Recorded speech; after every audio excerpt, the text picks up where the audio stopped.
E aí pessoal, tudo bem com vocês? Nesse vídeo nós vamos falar como seria um atendimento quântico utilizando a biografia de Raul Seixas, como as técnicas científicas de homeostase quântica informacional poderiam ajudá-lo. Eu faço minha a célebre frase do nosso querido Raul Seixas, nosso querido Raulzito, que diz: tente outra vez e não diga que a vitória está perdida. Tenha fé em Deus, tenha fé na vida, tente outra vez. Nessa série eu trago o que você precisa saber sobre procedimentos de autocura, de autoterapia e autodesenvolvimento pessoal baseados nas técnicas científicas de homeostase quântica informacional para autocura das suas dores. Que dores são essas? São traumas emocionais e travas mentais que nós vivemos no nosso dia a dia. Eu quero que você deixe o seu like, se inscreva no canal, ative o sininho para as notificações de futuras publicações nossas. Você que está chegando agora ou você que está me acompanhando nesse canal há mais tempo, você pode até às vezes estar me perguntando quem é esse terapeuta na fila do pão com esse projeto mirabolante, arrogante de biografias famosas. Pode ser um projeto um pouco assim ousado. Entretanto, esse projeto tem exatamente a finalidade de ver como nós podemos trabalhar as emoções e as situações ocorridas com as pessoas, que infelizmente nesse caso já se foram, já morreram, né? E o que elas têm a ver conosco, comigo e com você, que estamos vivos no aqui e no agora. E como praticar essas dicas? Você poderá ter uma vida mais saudável, mais próspera, com relacionamentos mais duradouros, em vez de relacionamentos tóxicos. Você vai aprender como ser a sua marca registrada no coração das pessoas, por onde quer que você passe. Eu sei que você pode estar cansado e meio desesperançado, meio sem esperança, mas eu faço minha a célebre frase do nosso querido Raul Seixas, nosso querido Raulzito, que diz: tente outra vez e não diga que a vitória está perdida. Tenha fé em Deus, tenha fé na vida, tente outra vez. Essa é a nossa série Biografias Famosas e eu trago para você possíveis causas de doenças que levaram famosos a óbito. No entanto, eu quero lembrar você que não se trata de anamnese, nem de diagnóstico de pessoas falecidas. Isso seria impossível, pelo menos para mim por enquanto, mas eu quero dar aqui a minha contribuição, a minha opinião como terapeuta de mais de 3.500 atendimentos, acompanhamentos, tratamentos nesses últimos 10 anos, e o que tudo isso, nessa questão das biografias, o que é que isso tem a ver com você e comigo, com relação à saúde, bem-estar, às finanças. E se você quer realmente saber o que isso tem a ver com você, então fica comigo nesse vídeo que nós vamos tratar desses assuntos nesse momento. Mas antes eu quero que você dê a sua colaboração, dê aí o seu like nesse vídeo. Também você pode fazer a sua inscrição nesse canal, deixe as suas dúvidas aí nos comentários, comente o que você acha dessa série, desse vídeo. E comente também aqui nesse canal do YouTube o que isso tem ajudado você, e também quanto aos perfis, né, no Instagram, ali no TikTok, terapeuta Enio Avelar. Deixe seu like, a sua curtida, o seu comentário, compartilhe esse vídeo com as pessoas amigas, porque afinal de contas nós temos muitas pessoas à nossa volta que podem se beneficiar de todo esse conteúdo. Enfim, seja qual for a mídia que você estiver me vendo, eu peço a sua interação a fim de que esse conteúdo possa ganhar relevância e assim mais pessoas possam ser beneficiadas desse assunto que, aliás, tem muito mais a ver com você e comigo, que somos pessoas comuns, do que propriamente com pessoas famosas. Eu conto com a sua colaboração, não deixe de se inscrever agora mesmo, faça isso agora para não deixar para depois. Deixe aí o seu gostei no YouTube, deixe seu like também no TikTok, a sua curtida no Instagram. Caso você se arrepender desses feitos, você se desinscreve, dê o seu like, ou seja, dê o seu dislike, pare de curtir o vídeo, está tudo certo, está tudo bem, cada um no seu momento, e nós respeitamos todas as escolhas, e é um grande prazer você comigo aqui até agora. No entanto, se você quer saber mais sobre comandos de eliminação e reprogramação mental e emocional dentro de 7 passos de homeostase quântica informacional, aqui nós temos os cards que você pode utilizar um pouco mais do início né, para você entender um pouco como é que funciona essa terapia, essa autoterapia de autoconhecimento, de homeostase quântica informacional. Então, tudo isso está aí nos cards, você pode entender um pouco mais. Aqui eu quero demonstrar o que eu faria, desculpe aí a minha pretensão, mas o que eu faria num atendimento com Raul Seixas, tá? Apesar da minha pretensão, eu peço que você fique até aqui no final desse vídeo. Nós vamos entender um pouco mais sobre todos esses aspectos. Mas eu queria que você não pulasse não pule esse vídeo para que você entenda como é que nós chegamos nos comandos de eliminação, nos comandos de programação e de reprogramação, porque cada um sente de uma maneira, cada um se reprograma o seu mindset de uma maneira, a sua mentalidade de acordo com as suas informações e ferramentas, as ferramentas de compensação psicológica, né? O seu self. Veja tudo, pois isso tudo pode ter muito mais a ver propriamente com você do que de biografias de pessoas famosas em questão. No caso aqui nós estamos tratando de Raul Seixas. E desde já fica aqui a minha gratidão para você que chegou até aqui comigo. Então, nesse vídeo eu quero dar o meu melhor para mostrar como uma simples busca no Google pode trazer à tona pistas, muitas pistas expressivas e contundentes, muito mais do que um parecer de médicos legistas, e pessoas que cuidaram de pessoas famosas, deram nas suas autópsias, tá certo?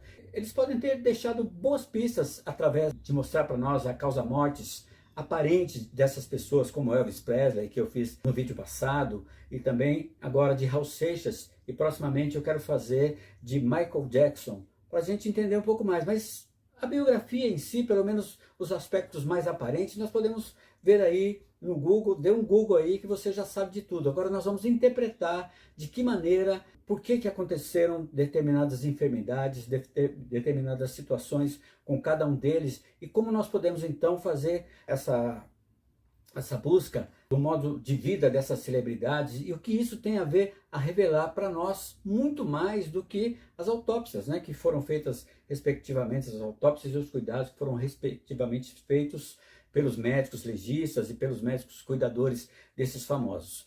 E o que é mais importante, a meu ver, é o que isso tem a ver comigo, com você, conosco, no nosso cotidiano, no nosso modus vivendi, tá?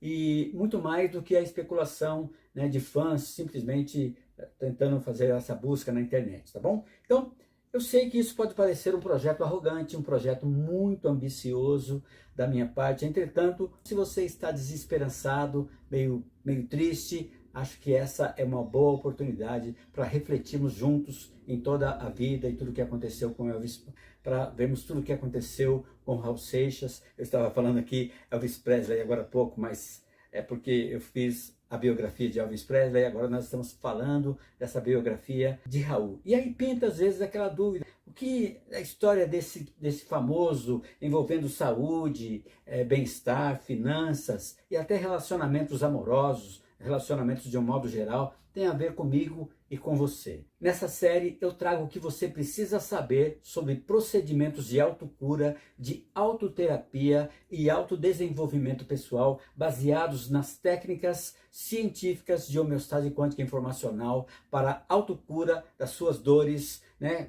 Que dores são essas? São traumas emocionais e travas mentais que nós vivemos no nosso dia a dia. Mas tem muito mais a ver com você e comigo que estamos vivos aqui e no agora. Não tem a ver exatamente com famosos que infelizmente já nos deixaram, tá? Mas tem muito mais a ver com você e comigo e como nós devemos praticar essas dicas. Você poderá ter uma vida mais saudável, mais próspera, com relacionamentos mais duradouros.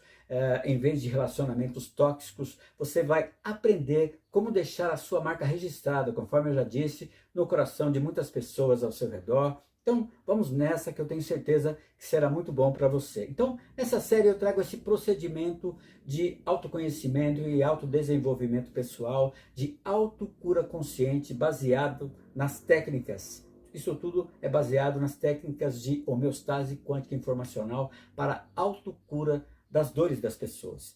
E que dores são essas? São dores que vêm em formas de traumas emocionais e travas mentais, como medo, fobia, carência, ansiedades, síndrome do pensamento acelerado, busca excessiva por prazeres, avareza, ostentação e tudo mais que não expresse espontaneamente a nossa espontaneidade mental e emocional, ou seja, a alegria e o prazer naturais e espontâneos que devem ser manifestos pelas pessoas, por mim e por você. Eu sou Enio Avelar, conselheiro emocional e espiritual há aproximadamente 25 anos.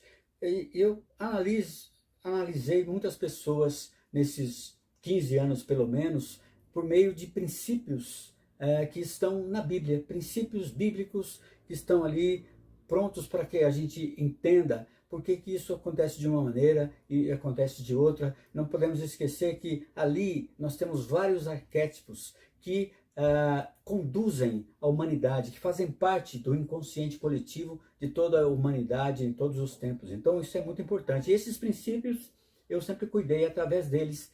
E nesses últimos 10 anos eu me dedico a ser mentor e terapeuta, também com homeostase quântica informacional. Essa ferramenta chegou até mim para que eu pudesse então me livrar de um trauma, e acabei me livrando de vários traumas. Isso foi muito bom e é o que eu quero aqui compartilhar com você, né, na área do desenvolvimento pessoal e do autoconhecimento. Bora lá então agora, né, falar sobre essa história, como tudo começou na vida do nosso querido Raul Seixas. Pode ser que você se identifique com a história dele. Raul, talvez diferentemente de mim e de você, possa não ter vivido aí vários traumas, né? Ao que parece, ele não passou por traumas e perdas significativas, pelo menos na infância, tá? Pelo menos não há relatos sobre isso, sobre a infância dele nesse aspecto. Se teve alguma infância mais solitária, foi muito mais pela opção dele mesmo do que pelas circunstâncias e acontecimentos. Ele se sentia e se portava já, desde aquela situação na infância, já como uma pessoa diferente. Vivia embrenhado na biblioteca do seu pai, aprendeu nos livros a se tornar mais resiliente, a não dar tanta bola ao que as pessoas diziam aí, né, ficando preocupado ali com o que esse vai pensar, com o que aquele vai pensar. E talvez seja o que você também esteja buscando nesse momento, ser mais resiliente e não ficar tão ligado naquilo que pensam sobre você, e assim suportar um pouco mais, né, os baques da vida, do dia a dia, tendo uma postura mais genuína. Então, vem comigo, nós vamos falar um pouco mais. Então, com certeza, ele desde a infância já se sentia uma pessoa um pouco diferente, porque ele se portava de maneira bastante autêntica e mesmo sofrendo inseguranças, medos, opressões, dentre outras coisas comuns, que são comuns de todos nós, seres viventes desse planeta. Não tem esse nem aquele que não passa por situações como essa.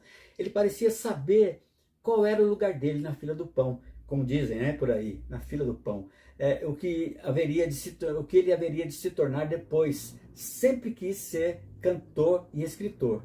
E acabou, de certa forma, sendo as duas coisas, principalmente cantor, arranjador e compositor das suas próprias letras. Sei que existem histórias muito comuns, e principalmente a infância desse moço, exceto pela compulsão pela leitura, não parecia ser nenhuma trajetória tão diferente. Mas digo a você que a jornada dele também, com certeza, não foi nada fácil.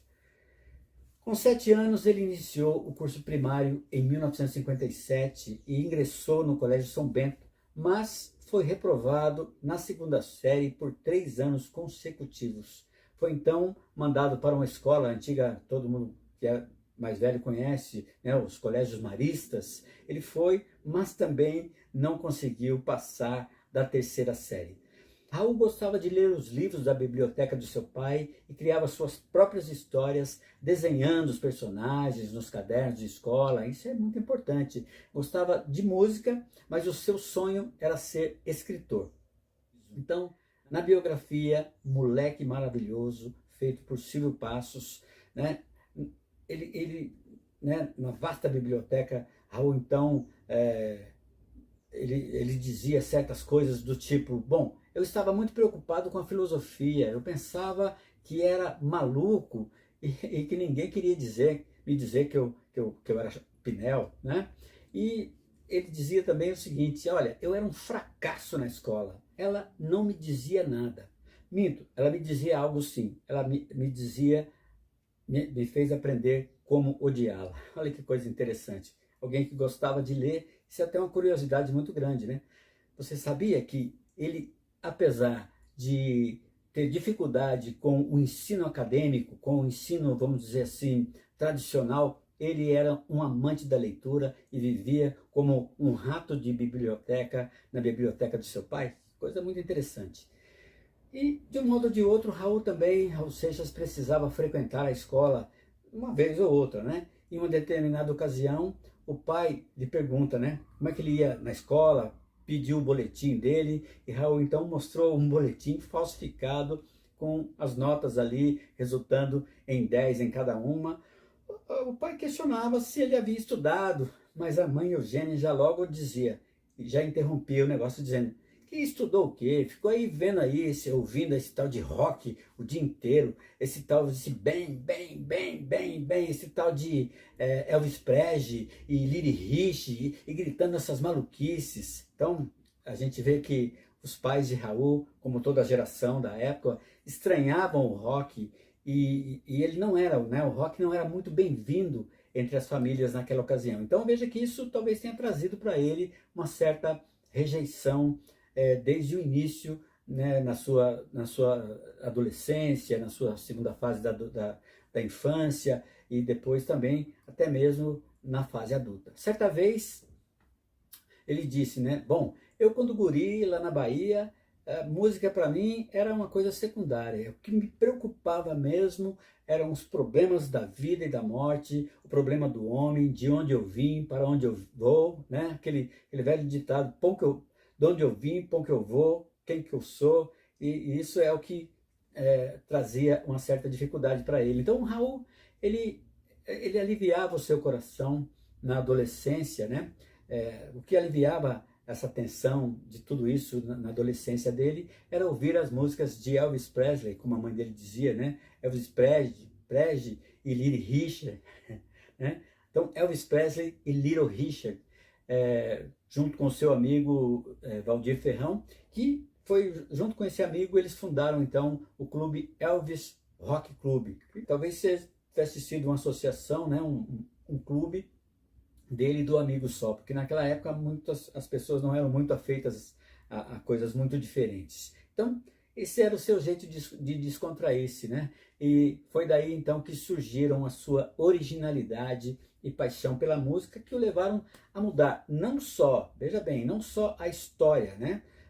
A história da música de uma maneira geral, principalmente na época da ditadura, mas a história do rock no Brasil. Isso é muito importante, muitos o consideram como o pai do rock. Então houve essa mudança na época da ditadura e até por dizer que como nós não podemos ser também mudados, né, para sempre com as letras geniais que esse compositor fazia.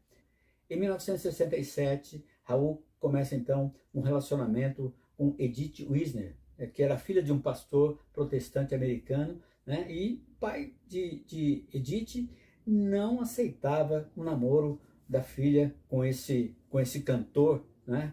Um camarada que não tinha estudo, que história é essa? Então, porque ele estava apaixonado por ela, ele então resolve matricular-se de novo, completou o segundo grau em 6 meses, fez cursinho pré-vestibular e passou em Direito, Psicologia e Filosofia. E com isso, então, ele pôde se casar com Edith, mas logo em seguida ele abandonou todo esse estudo acadêmico, que ele não gostava de maneira nenhuma, e voltou a se reunir, né, ali com os Panteras, né, que era um grupo, que eles tinham um grupo de rock e de músicas, né?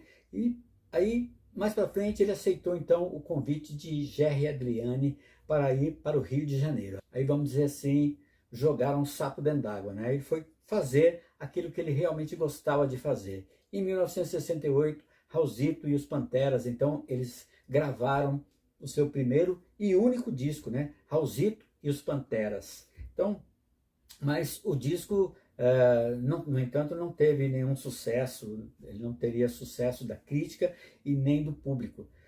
talvez não tenha sido o disco, né, que o grupo imaginara que pudesse acontecer, né, mas eles tinham um sonho de gravar um disco. E a partir daí, Raulzito e os Panteras passaram por sérias dificuldades no Rio de Janeiro. Raul foi morar em Ipanema e ia a pé, da onde ele estava em Ipanema até o centro da cidade, para tentar divulgar as suas músicas sem obter sucesso. Raulzito então passaria fome no Rio de Janeiro, conforme ele descreve num das suas músicas, né? Talvez fora esse um dos piores traumas que se abateu sobre a vida de Raulzito, né? Como mais tarde ele descreve na música Ouro de Tolo. Algumas vezes os Panteras receberam ajuda de Gerry Adriani, tocando na banda, né, como banda de apoio, o que, segundo o próprio Raul, lhe deu uma certa experiência e lhe ajudou a descobrir como se comunicar, né, através da música com as pessoas, porque ele dizia que as suas músicas, ele próprio dizia que as suas músicas eram muito herméticas, preocupadas com questões filosóficas, com questões históricas, e menos se comunicava já naquela situação. Então, ele aprende a ser mais comunicativo nas suas músicas a partir daí, o que contribuiu muito para que ele fosse tão genial. No entanto, a sorte começaria a mudar. Certo dia, ele conheceu na Bahia um produtor da CBS Discos e mais tarde esse produtor o convidaria para ser produtor da gravadora dele, e sem pensar duas vezes ele faz as malas junto com Edith e volta para o Rio de Janeiro, que aí ele já começa a ficar mais esperançoso. Volta para o Rio de Janeiro para usar os seus conhecimentos enciclopédicos, tá, de música como produtor fonográfico. Isso ele foi também, segundo o que contam, que ele foi também muito talentoso nesse aspecto, né? Nos seus cadernos ali de composições e tudo mais, ele começaria então a alimentar essa revolução, essa novidade instrumental, musical e letrista também, como letrista também. Essa seria então a segunda chance de Raul, apostando também no talento do amigo, né, Gerry Adriani, que convence então o presidente da CBS, né, a dar a Raulzito um emprego de produtor. Então, Raulzito trabalhou anonimamente por um longo tempo. Imagina, ele que desde o início sabia perfeitamente quem ele era na fila do pão, sujeitar-se a trabalhar anonimamente por longo tempo. Mas tudo isso são preparações. Eu quero dizer para você isso, meu amigo.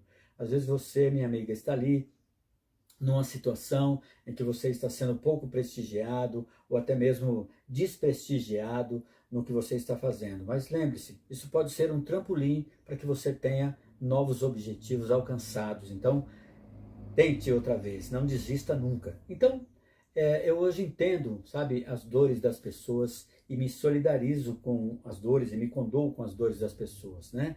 As dores, as chamadas dores da alma, que são muitas coisas muito sérias, muito sutis e muito particulares de cada um.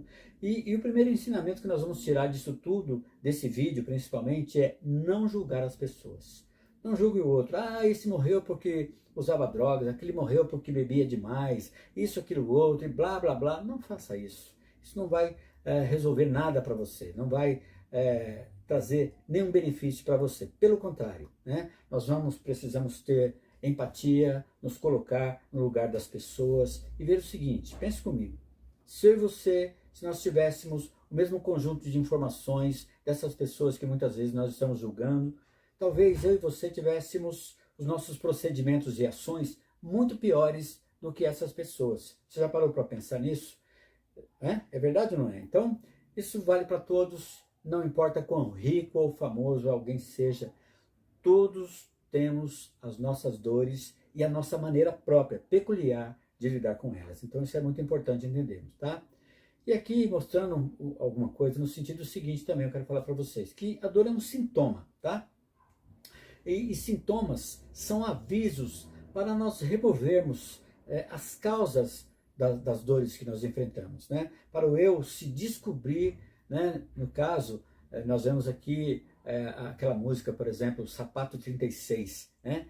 Um sapato que já não me serve mais eu calço 37 hoje, né? Quem sabe dessa música, eu calço 37, meu pai me dá 36. Então, isso, né? Às vezes nós queremos partir do 37 para o 38, para o 39 amanhã, não é verdade? Então, livre-se da dor que pode, né, trazer esses traumas para você. Alguns livram-se das dores, por exemplo, indo para os Estados Unidos, né, fazendo daquela pátria a ilusão da liberdade e das oportunidades. Outros saem da casa do pai e vão enfrentar um novo amor na vida, vão morar juntos, vão se casar, né?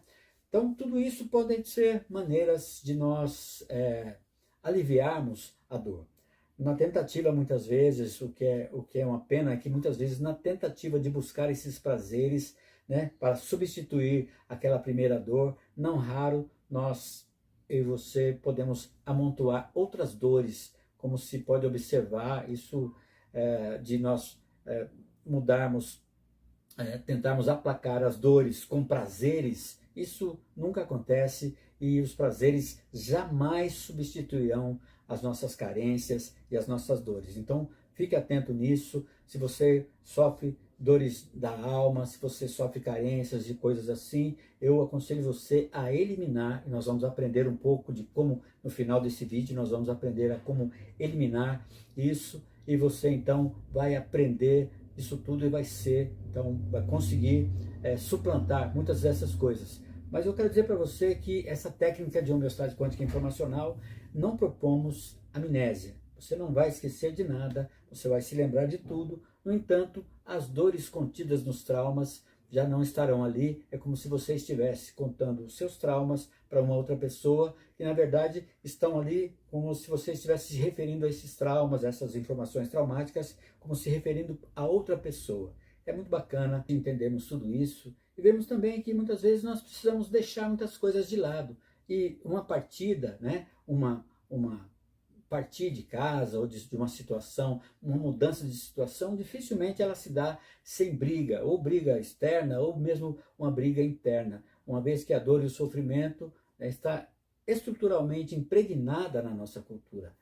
A briga contra as dores existentes no mundo exige uma longa e permanente aprendizagem. Isso é muito importante entendermos. Então, vamos expandir a nossa mente, vamos expandir as nossas ideias, a nossa emoção, né?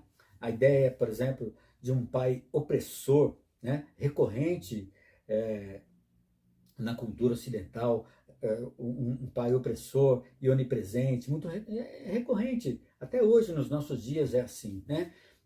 Com culpa ou sem culpa, o autoritarismo se estende de geração a geração através da figura do pai, por exemplo, tá? Então, e o ponto culminante dessa herança está na imagem, né, de um Deus padrasto, de um Deus opressor, porque não é nada disso. Eu posso, como conselheiro espiritual, e como conselheiro espiritual que uso princípios bíblicos, eu posso mostrar para você que nós temos um pai maravilhoso, um pai que, muito embora possa ser severo nas suas ações, mas ele o faz muitas vezes com amor, é por nos amar muito que ele quer, porque, veja uma coisa, ele já foi até o final do filme, né?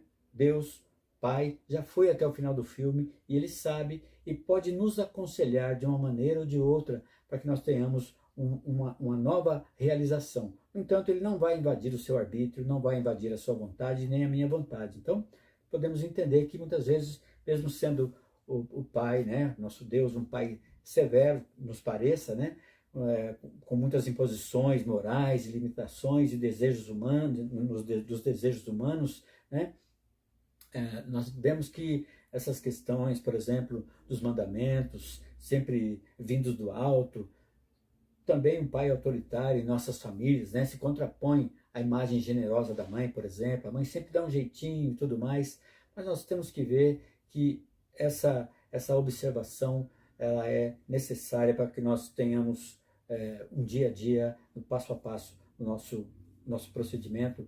Eu estou tirando essa ideia, quem colocou isso foi Pedro Eloy Heck, ele coloca um pouco nos seus estudos, um pouco sobre isso, tá? Em 1977, aqui no Brasil, inicia, então, tem uma nova gravadora chamada OEA, que traz Raul Seixas como um dos seus contratados. E por volta desse período, ele fez Raul Seixas fez várias parcerias com o Cláudio Roberto, que aí depois ele compôs várias canções que ficaram muito conhecidas, e juntos eles realizaram o LP O Dia em que a Terra Parou. A crítica não gostou, a crítica achou que não estava no mesmo nível que os primeiros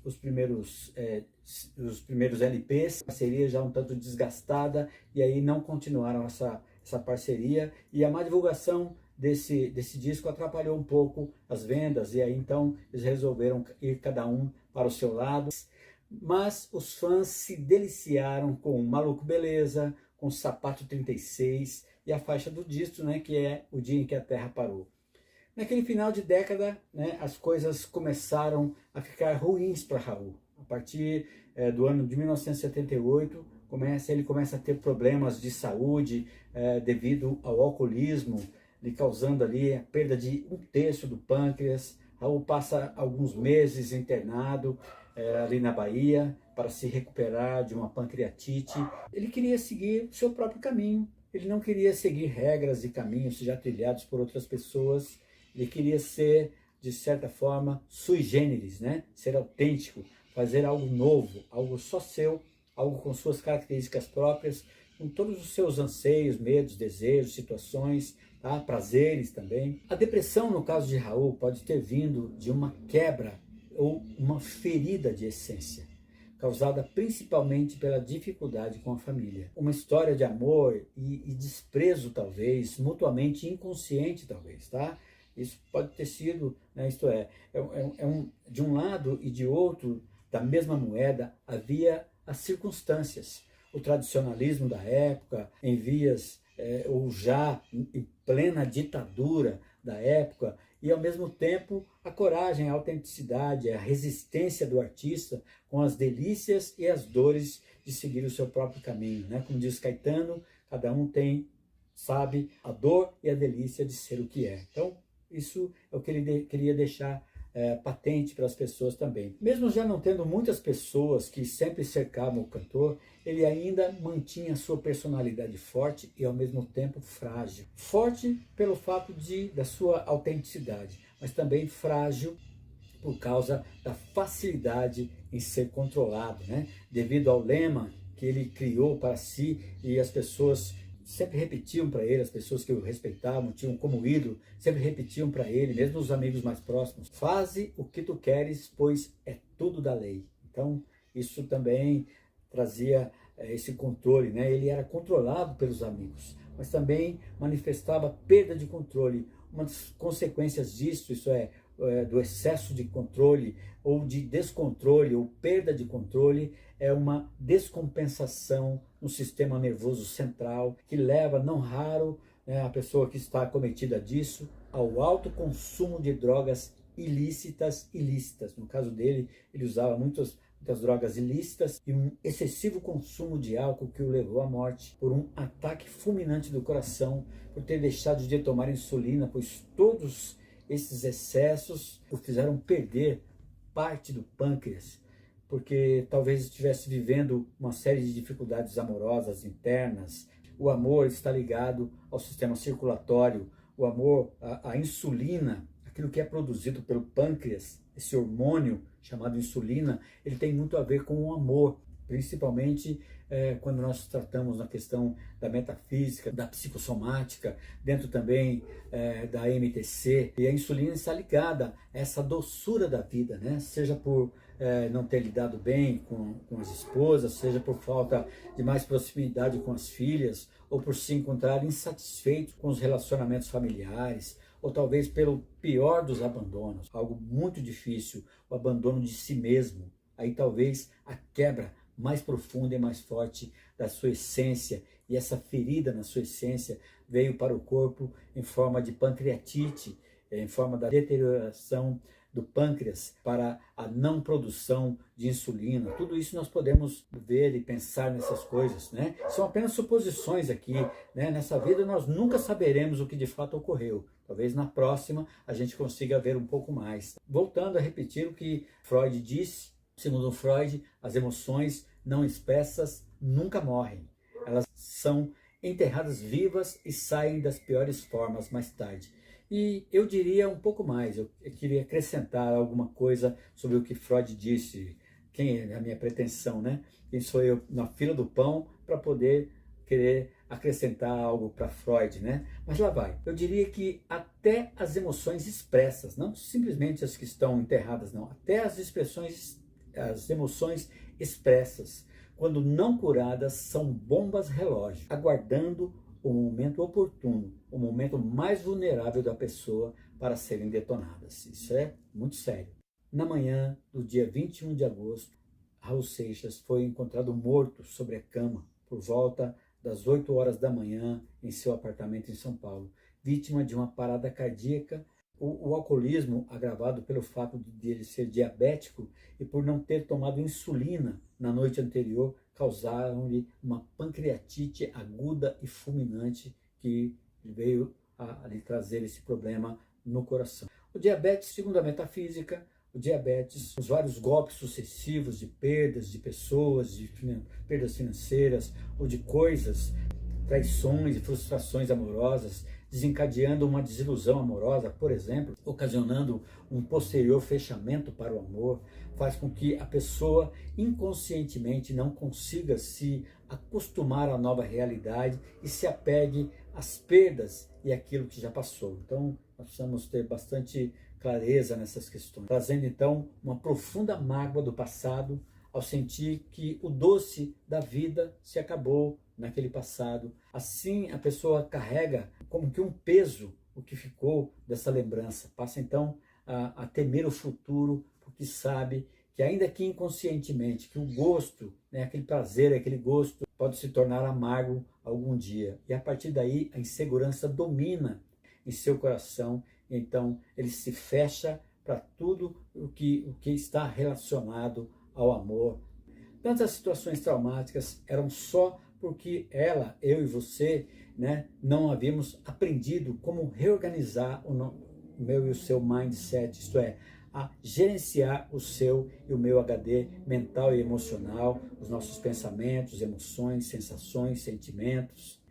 Não significa, depois de eliminar muitas informações negativas e também alcançar a nossa estabilidade emocional e tudo mais, não significa que não haverá problemas, mas que as circunstâncias vividas são ou foram somente para nos ensinar que a vida pode e deve ser doce, mesmo com problemas, pois você e eu cocriamos o sabor que queremos que a vida tenha. Então isso é bastante interessante entendermos. A felicidade não se manifestará a partir do nosso coração se guardarmos mágoas passadas. Solte o que passou e perdoe sinceramente todos aqueles que, por ignorância ou até por propósito, o fizeram sofrer. Como ser digno de expressar felicidade se não houver perdão? O sol iluminará, demonstrando o seu brilho e calor, se as portas e janelas, e aqui no caso, o seu e o meu coração, estiverem abertas para receber a luz. E elas só serão destrancadas de dentro para fora, e não ao contrário. E você aí, preso aí a certas circunstâncias que já passaram, desbloqueie-se, criatura, faça isso, tente novos caminhos e abrace novos horizontes. Um conselho, espiritualize-se até ver o quanto é agradável o poder de se sentir mais feliz. Isso é muito bom. Obrigado pela sua companhia até aqui. É sempre um grande prazer e uma grande alegria contar com a sua presença. No ano de 1979, ele então também se separa de Tânia e começa a sua depressão, a parte mais difícil da sua depressão. E junto com uma internação para tratamento de alcoolismo, ele conhece ali Ângela, que vem a ser Ângela Costa, que é Kika Seixas, depois chamada de Kika Seixas, a sua quarta companheira. E aí ele lança um LP pela WEA, Por Quem os Sinos Dobram, em parceria com o amigo Oscar Rasmussen, e logo após rescinde o contrato com a gravadora. Então, aí nós começamos a ver um pouco o declínio da sua jornada e da sua carreira. Em certo momento, tendo ali, começam os seus altos e baixos. E as pessoas perguntam, por que ninguém fez, né, algo, fez alguma coisa para que então as coisas pudessem ter um rumo diferente, né? As pessoas do ciclo próximo dele, por que não faziam algo para torná-lo diferente?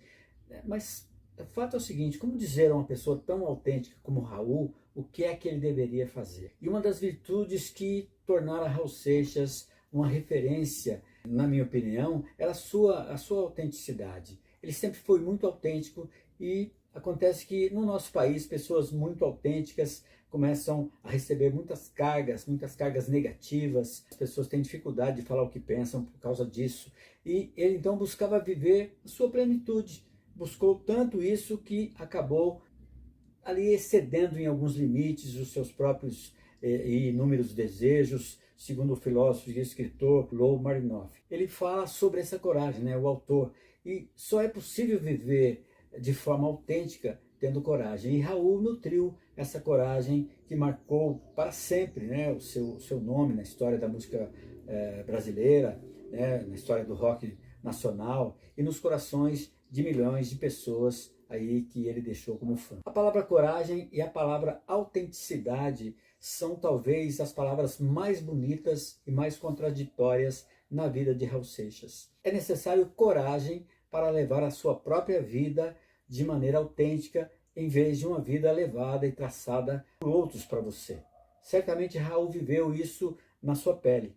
Sua mais clássica música reflete essa realidade, né, que é Metamorfose Ambulante, na qual ele diz, eu prefiro ser essa metamorfose ambulante do que ter aquela velha opinião formada sobre tudo.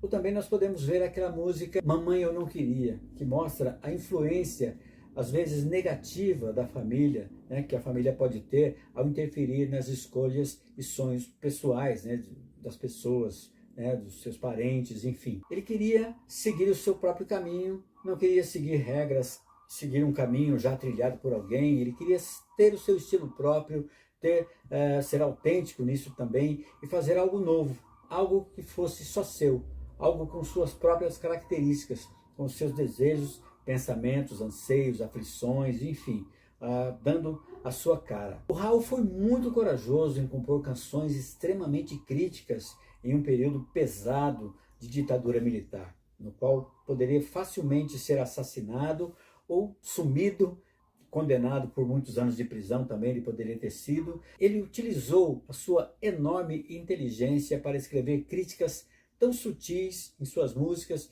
e essas críticas o governo, né, a ditadura na época, a censura da época, nem as percebia e, pelo contrário, tocava nas rádios para todo mundo ouvir todas aquelas críticas sem saber que estavam sendo criticados. Dentre as peculiaridades da personalidade autêntica e corajosa do cantor, estavam principalmente as dificuldades com a bebida, com as drogas e outras situações que não lhe permitiam ser maleável e resiliente. Por um lado, ele precisava ser mais maleável com a sua família, em muitas questões, dos aconselhamentos que ele recebia, e por outro lado também precisava ser mais resiliente, precisava resistir aos vícios e às situações, e ele não conseguia. E talvez pensando, né, também que as pessoas à sua volta, sobretudo da sua família, estivessem sempre ali querendo impedi-lo de ser uma personalidade genuinamente excêntrica. Em 1978, devido ao consumo inveterado de álcool, o cantor passou por um procedimento cirúrgico no qual teve parte do seu pâncreas removido. Ele foi avisado pelos médicos que deveria parar de beber, né, mas nenhuma tentativa de sobriedade durava, ele não conseguia. Essa batalha acabara gerando recaídas cada vez mais fortes, em que Raul se afundava no álcool e nas drogas para afogar a depressão que já ali começava a despontar.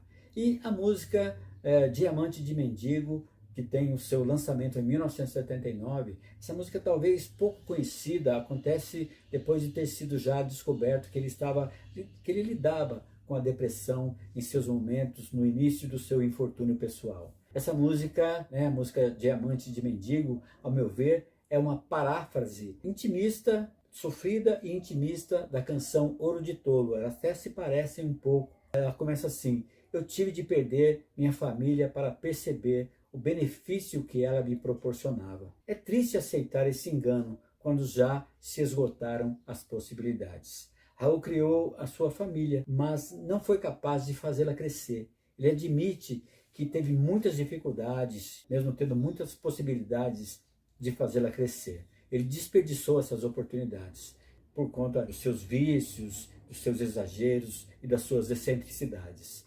E agora sofro as atitudes que tomei por acreditar em verdades ignorantes que da época tomei, acreditando numa moda passageira que se foi tal qual fumaça. Ele acreditou em verdades ignorantes ditas pelo jornaleiro da esquina, conforme diz nessa música, né? De que é tão difícil confiar em alguém, tão difícil confiar nas pessoas. Então, ele deixou de confiar na família para confiar no álcool, nas drogas, na prostituição e nos excessos de tudo, comida, roupas, moda, sapatos, carros, enfim. Havia uma excentricidade, conforme eu já disse. E apesar da sua enorme inteligência, ele era muito influenciável e tinha muita dificuldade em dizer não aos seus melhores amigos. Era alguém controlado pela influência das pessoas à sua volta. Eles lhe ofereciam todo tipo de drogas e repetiam o lema da sociedade alternativa para ele: faz o que tu queres, pois há de ser tudo da lei.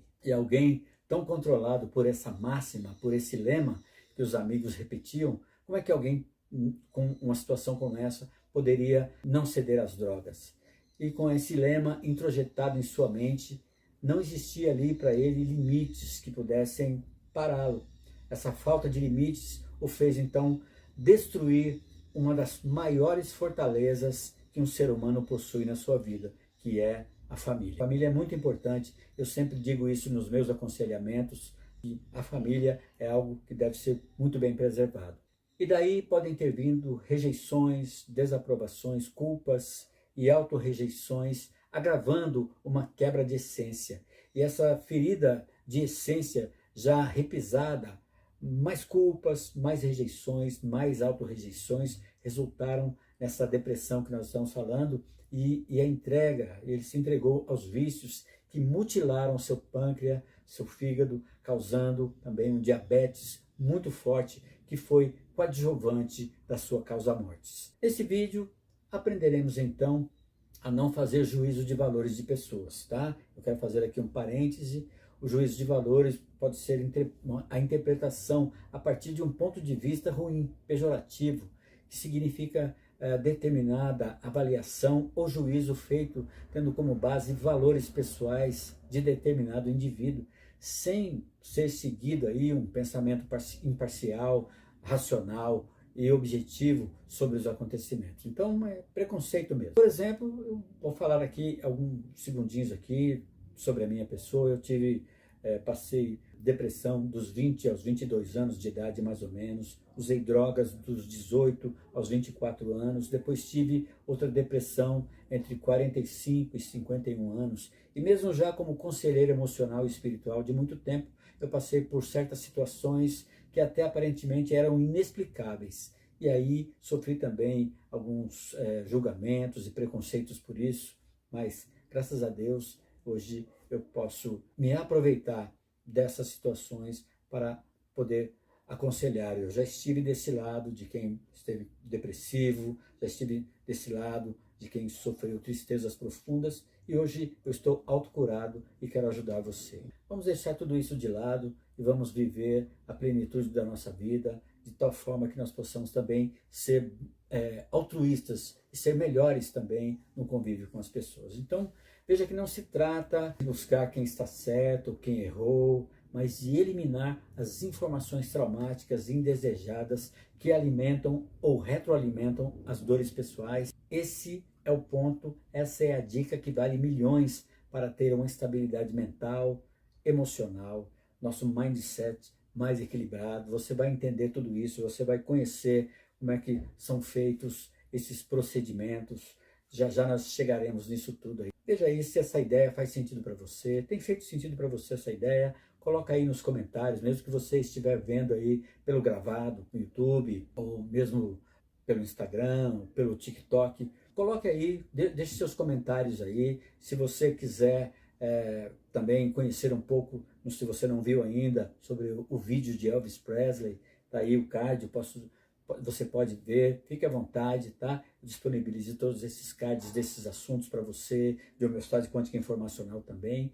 Então, o tema desse vídeo são as pisadas, as marcas deixadas das aparentes causa-mortes de pessoas como Raul Seixas, né? E esse tema desse episódio, eu sei que basta dar um Google ali, né? Esse episódio sobre Raul, por exemplo, ou outros sobre Elvis Presley, basta dar um Google aí que nós vamos vasculhar a vida de pessoas, e não se trata disso, seja quem for a pessoa, não se trata disso, mas é importante perceber aqui que as pisadas deixadas, né, as pegadas deixadas, as pistas deixadas pelas dores delas, pelas dores no caso aqui do Raul, por exemplo, podem ser muito úteis para mim e para você na nossa vida, no nosso cotidiano. E assim como eu tinha as minhas próprias dificuldades, e eram muitos traumas, que traziam objeções do tipo: como vou ajudar as pessoas se eu é que preciso de ajuda? Eu, hein? Cada um com seus problemas, mas graças a Deus vi que as coisas não são bem assim.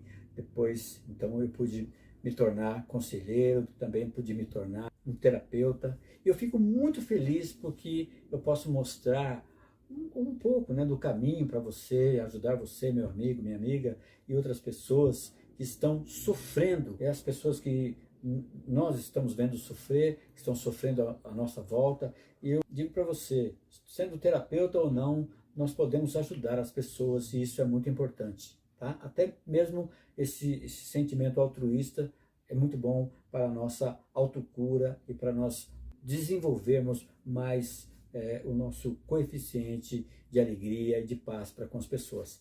E a boa notícia é que com a metodologia integrativa de autocura consciente do meu programa de autodesenvolvimento pessoal, que eu tenho aqui apresentado no meu canal e nos meus perfis, por isso fica aqui o meu convite para que você se inscreva no meu canal, também possa se engajar nos meus perfis, no Instagram, no TikTok. Eu sou ainda um bebê nessas mídias sociais, e eu venho da performance presencial, e há pelo menos um ano, mais ou menos, eu tenho me voltado às mídias sociais. Por isso eu conto com a ajuda de vocês para divulgar os meus perfis e também aqui o meu canal, onde eu estou falando de homeostase quântica informacional como uma ferramenta,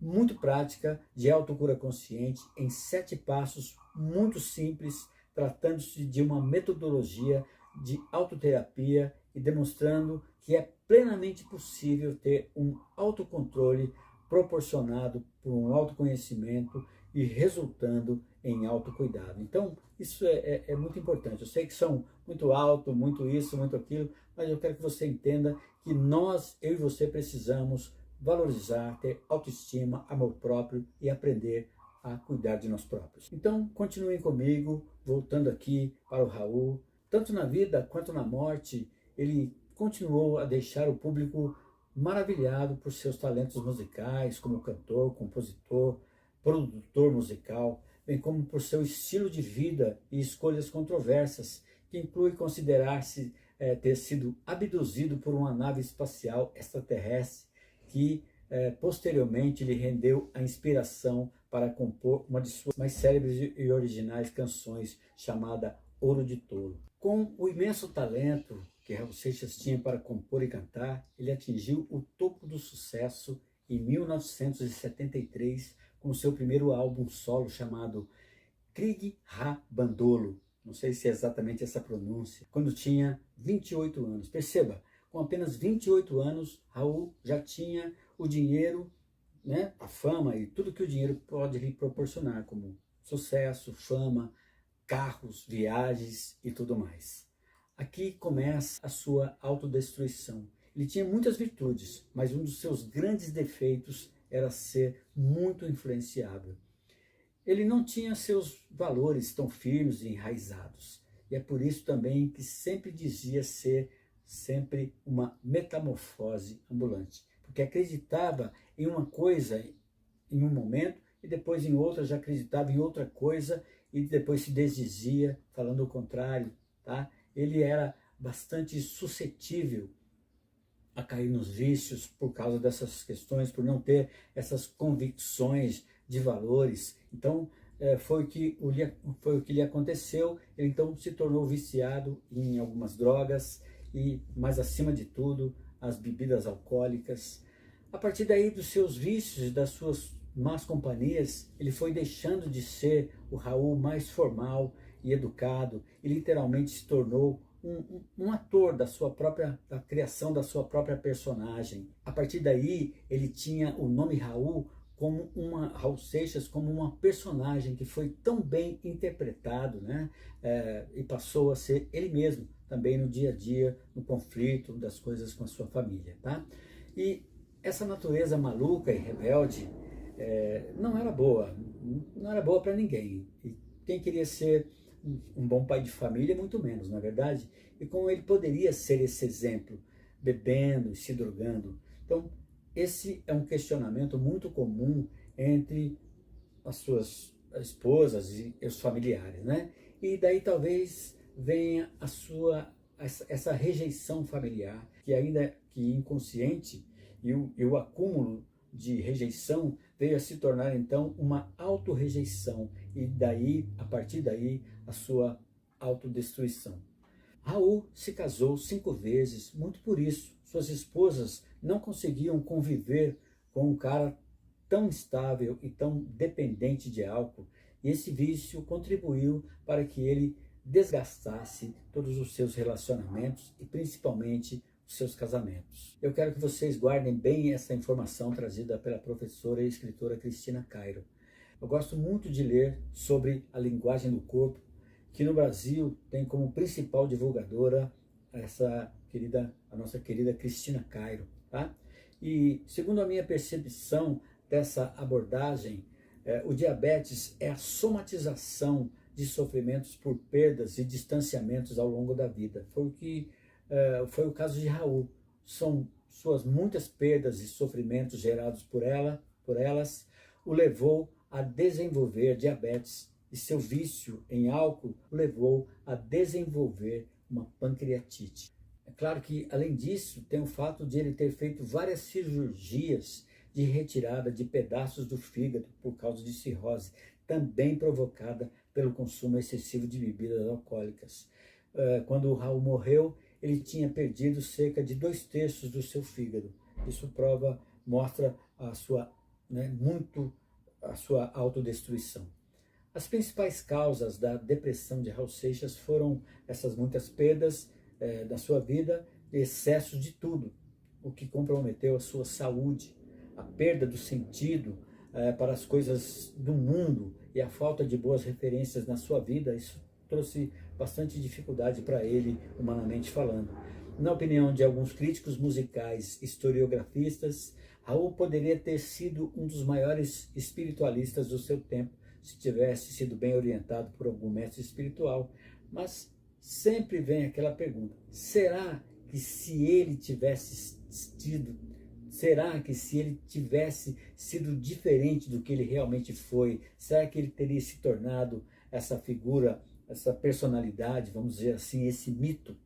Essa é uma pergunta bem difícil de responder, porque teria sido muito bom que ele tivesse conosco até hoje, né? E eu acredito que nos 44 anos que ele esteve conosco aqui nesse planeta, né, que ele deu o melhor de si, que ele pôde fazer o melhor e seguir o seu caminho. Na medida do possível, ele foi uma pessoa feliz, né? E o seu grande problema foi essa autodestruição por meio dos vícios.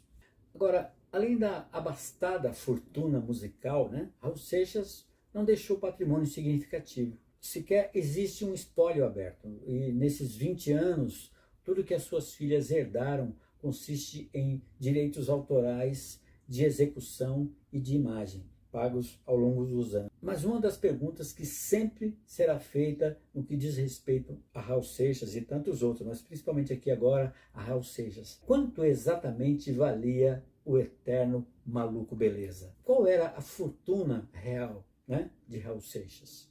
E qual era o seu patrimônio? Qual era o patrimônio de Raul Seixas? Mas lembre-se, com apenas 28 anos de idade, O Raul já tinha tudo o que o dinheiro poderia comprar: fama, sucesso, conforme eu já falei, carros, viagens e tudo mais. Ele era extremamente talentoso como compositor, produtor e cantor. Raul atingiu o topo do sucesso em 1973 com seu primeiro álbum solo chamado Gridha Bandolo, quando tinha 28 anos. O auge da sua carreira entre 1973 e 1979, né? Depois, alguns anos depois também, tendo emplacado vários sucessos, lhe rendeu então notoriedade musical e com certeza uma boa grana, mas nós não sabemos exatamente quanto é isso, né? E quem ficou efetivamente com a herança de Raul Seixas? Filhas de Raul herdaram direitos de coautor e dessa forma, com a morte de Raul em 1989, então as suas herdeiras se tornaram detentoras dos direitos autorais de alguns outros parceiros, segundo o entendimento dos tribunais. A decisão acatou as alegações das filhas de Raul Seixas. E tanto na vida quanto na morte, ele, Raul, continuou a deixar o seu público maravilhado por seus talentos musicais e atuações na TV, como no caso do Carimbador Maluco, quem que não conhece, o Plum de Platizum, como por seu estilo de vida e escolhas controvertidas, como criar uma sociedade alternativa. Ele tinha coisas desse tipo, né?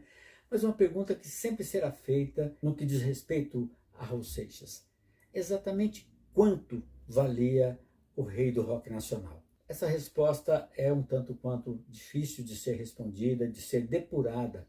A principal razão para essa dificuldade de responder essa pergunta, quanto vale o eterno maluco beleza, né, é que grande parte da riqueza dele foi ele próprio que esbanjou. Então não há registro, não há muitos registros disso. Hoje eu já atendi muitas pessoas bem-sucedidas e ricas, remediadas, e outras bem pobres, com o mesmo problema. Qual o problema? Problema financeiro. Umas de uma forma e outras de outra forma, mas todas com o mesmo problema. Nesse caso, o problema financeiro e suas mais graves ou menos graves implicações. Eu já falei diversas vezes sobre isso nos meus vídeos. Temos aqui alguns cards falando sobre essas questões. E por falar nisso, sem querer aqui ser chato, mas já sendo, não deixe de se inscrever aqui no meu canal agora mesmo, também de deixar o seu gostei, o seu joinha ali, o seu like também no TikTok, a sua curtida no Instagram. Caso você se arrepender, é só se desinscrever, desdar ali o seu like, né? Dar o seu dislike, ou deixar de seguir o perfil, ou nem mesmo curtir esse vídeo. Tá tudo certo, respeitamos todas as escolhas. Só de você estar aqui comigo, me acompanhando até agora, já está ótimo. Eu fico muito grato por isso, mas eu quero ainda que esse conteúdo possa ser relevante para outras pessoas também poderem alcançar tudo que a homeostase quântica informacional foi na minha vida, na vida de muitas pessoas, de muitos atendidos meus e também de muitos que se tornaram terapeutas por meio de homeostase quântica informacional. Porém, se você quer saber mais sobre os comandos quânticos de eliminação e reprogramação que eu faria para Raul, me desculpe aqui a minha pretensão, né? Eu quero que você continue nesse vídeo, mas não pula, não vai lá para o final do vídeo, não. Você não vai conseguir entender. Se você for pular lá para o final do vídeo, ver ali como é que são feitos ali os comandos e tal, você não vai conseguir entender, né, como exatamente nós conseguimos chegar a esses pontos. Porque você sabe, cada um sente de uma maneira, cada um recebe e reprograma o seu mindset, sua mentalidade de acordo com as informações. Então, veja tudo primeiro, tá? Pois isso pode ter muito mais a ver com você, né, do que propriamente com biografias famosas em questão aqui, no caso de Raul Seixas, tá? E eu já contei a minha história como terapeuta e como começou tudo, né? Eu percebi que as pessoas vinham se aconselhar comigo, buscando ali uma ajuda de alguma forma, algum tipo de solução, enfim, vinham buscar aconselhamentos para os seus problemas. E aí então, o que eu fazia? O que eu fazia, na verdade, era nada mais, nada menos de ouvir as pessoas de forma atenta, de forma dedicada. Muito embora eu também, acho que como muitos de vocês, assim como o Raul, por exemplo, Elvis Presley e tantos outros artistas e pessoas comuns como nós. Desde a infância passamos por muitos traumas, tivemos de aprender muitas coisas para nos tornarmos um pouco mais resilientes. Foi aí que, há mais ou menos 25 anos atrás, eu me tornei conselheiro espiritual e emocional, e nesses últimos 10 anos presentes, eu pude então ajudar muitas pessoas com esse dom que eu considero o dom do aconselhamento, ligado ao autodesenvolvimento e ao autoconhecimento pessoal como um dom muito especial, e exercer esse dom ajudando pessoas me deixa muito feliz. No entanto, em certos momentos da minha vida eu também tive bastante sobrecarga, fiquei bastante sobrecarregado, a ponto de às vezes ter de buscar outros caminhos para os meus atendimentos. E foi aí então que, por meio das técnicas e procedimentos integrativos de homeostase quântica informacional, eu comecei a interpretar e a colocar o meu ângulo de visão, o meu ponto de vista para ajudar as pessoas nos seus mais diversos traumas, somatizações e principalmente nas suas superações. Isso é muito importante. Temos ações, temos superações que redundarão, que resultarão em superações de traumas, de situações do nosso dia a dia, né? Eu sou muito grato a Deus por isso, porque vendo pessoas transformadas, pessoas que mudaram o seu mindset, a sua mentalidade, mediante técnicas de homeostase quântica informacional, somadas à metafísica, à abordagem transformacional e programacional do pré-consciente, a medicina tradicional chinesa, psicossomática e tantas outras técnicas, né? Ali, a linguagem do corpo, por exemplo, e tantas outras técnicas e procedimentos. Então, nesses últimos 10 anos, eu me dedico a ser mentor e terapeuta na área do autoconhecimento e desenvolvimento pessoal. Eu sou hoje mentor de terapeutas, levando a homeostase quântica informacional como uma missão para ajudar a transformar para melhor a vida de muitas pessoas no seu dia a dia. E é isso que pulsa, isso que brilha, que faz brilhar os meus olhos e que pulsa o meu coração. Eu encontrei, primeiramente para mim, a ferramenta, a maneira de resolver, primeiramente, como eu disse, os problemas em mim e poder ajudar muitas pessoas que sofrem problemas, traumas e também, por outro lado, sem sofrer as influências das dores delas. Isso é maravilhoso, eu acho isso fantástico. E é o que eu estou dividindo aqui com você nesses capítulos dessa série Biografias Famosas. As técnicas que serão aprendidas aqui nessa série têm como objetivo descobrir e eliminar informações causa que acometeram pessoas famosas e que venham ser prejudiciais à saúde das pessoas aí de um modo geral. Quais os fatos geradores dessas informações traumáticas, sejam elas medos, receios, tristezas, frustrações, carências e outras tantas que causam estresse, que causam desconfortos. Saber onde e quando apareceram essas dores e eliminá-las, erradicando as dores contidas nos traumas, promovendo autocura consciente e uma mudança de mindset, do seu e do meu mindset, essa será efetivamente a nossa meta. Mas eu quero dizer para você que essa transformação não é um milagre, não é uma varinha de condão, não é um efeito placebo, não se trata de uma indução de positividade. Quero dizer para você que essa não é uma promessa vã, muito pelo contrário, muito embora seja plenamente realizável e de forma simples, mas se trata de um procedimento de autoterapia, de acompanhamento pelo seu terapeuta em HQI, quem quiser que os serviços desse terapeuta aqui, eu estaria à disposição. Então, essa terapia ela tem início, meio e fim e técnicas apropriadas e específicas para cada pessoa, em cada caso, para cada pessoa, para se obter um resultado satisfatório, tanto para mim e para você como profissionais, como também resultados em satisfação pessoal e financeira. Então, veja que eu e você podemos, primeiro, nos autocurar, primeiro, autoestima, amor próprio, que nos ajudarão a ser melhores e ser mais altruístas e ajudar pessoas. E também, por outro lado, quem sabe você se torne um terapeuta e também possa até mesmo passar a viver disso, né, como um profissional. Isso é maravilhoso, temos todas essas opções. Então, nesse tema biografias famosas, falando de Raul Seixas aqui nesse vídeo, por exemplo, eu vejo uma oportunidade de ouro, e não é ouro de tolo não, tá gente?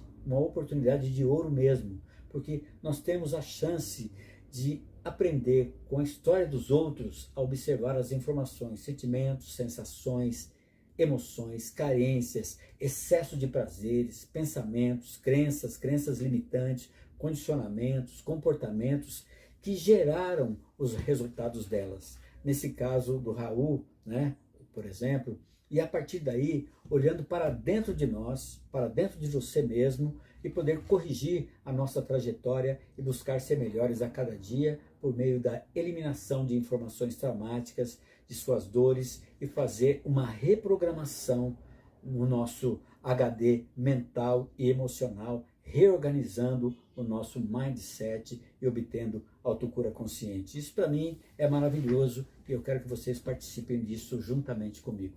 E talvez seja isso que você está tentando buscar aí nesse momento, ser mais resiliente, não ficar tão ligado naquilo que vão pensar de você e assim suportar os baques da vida, né? Tendo uma postura mais autêntica. E ao que parece, ele, Raul, não passou por traumas e perdas significativas. Se teve na infância mais solitária, se ele teve uma infância mais solitária, foi muito mais por opção do que por circunstâncias e acontecimentos.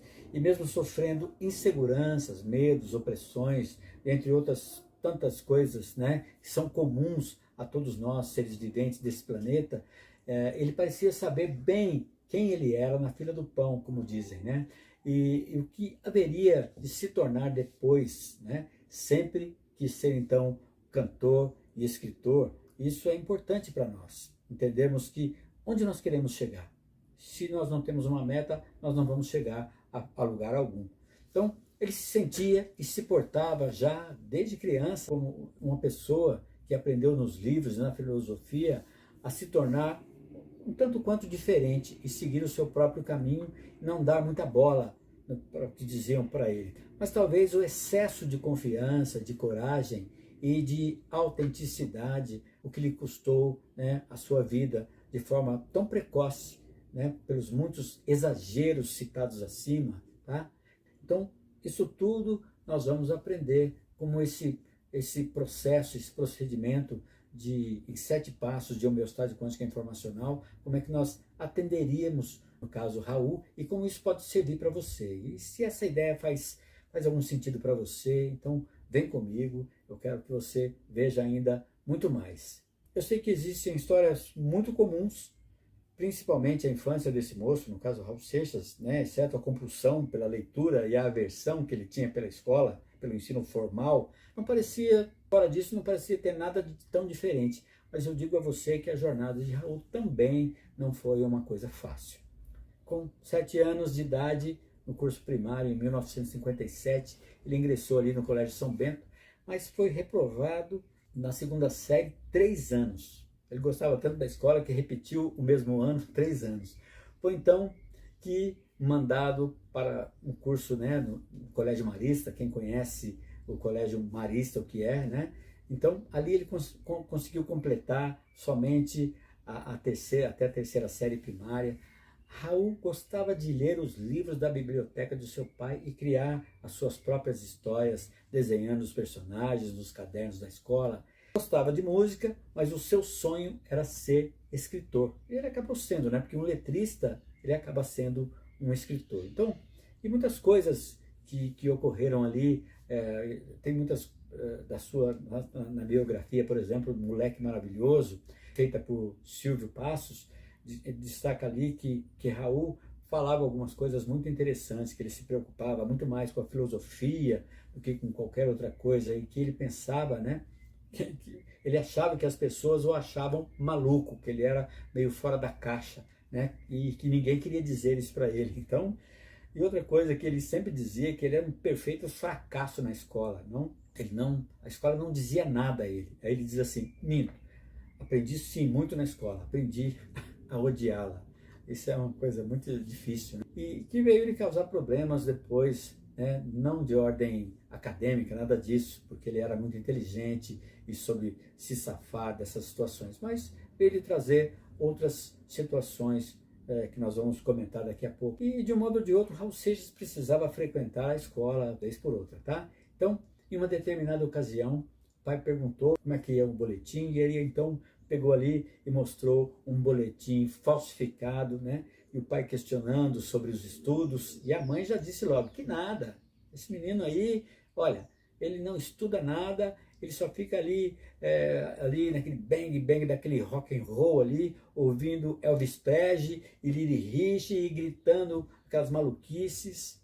Os pais de Raul, como toda geração da época, estranhavam o rock e o rock não era bem-vindo entre as famílias. Então isso pode ter lhe gerado também, não só da sua própria família, como de muitos outros, muita rejeição e muitas situações difíceis. Certa vez, Raul disse o seguinte: quando eu era guri, lá na Bahia, música para mim era secundária.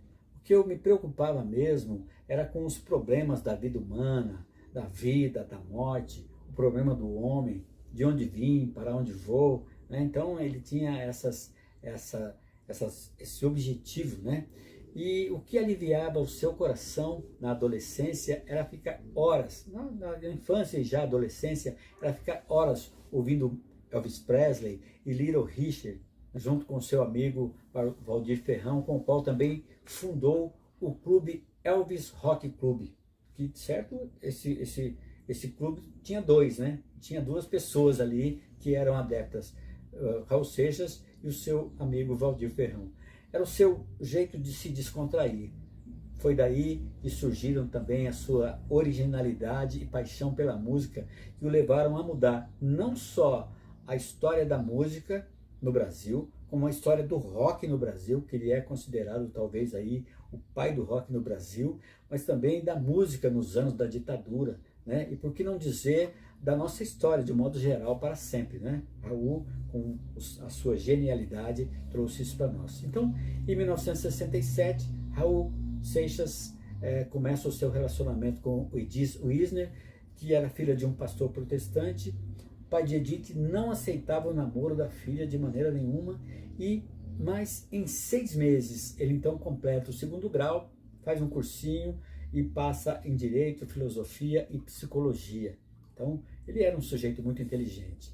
E como para ele era bom isso, porque ele queria a mão de Edith, então ele se esforçou e fez o que tinha que ser feito. Em 6 meses conseguiu tudo o que precisava. Mas logo em seguida já abandonou isso tudo, os estudos, e voltou a reunir-se com os Panteras e aceitou um convite então de Gerry Adriani para ir ao Rio de Janeiro. Então aí, na saída do Rio de Janeiro, é como a gente sempre brinca, né? Jogou o sapo dentro d'água. Aí ele começou a fazer aquilo que ele realmente queria.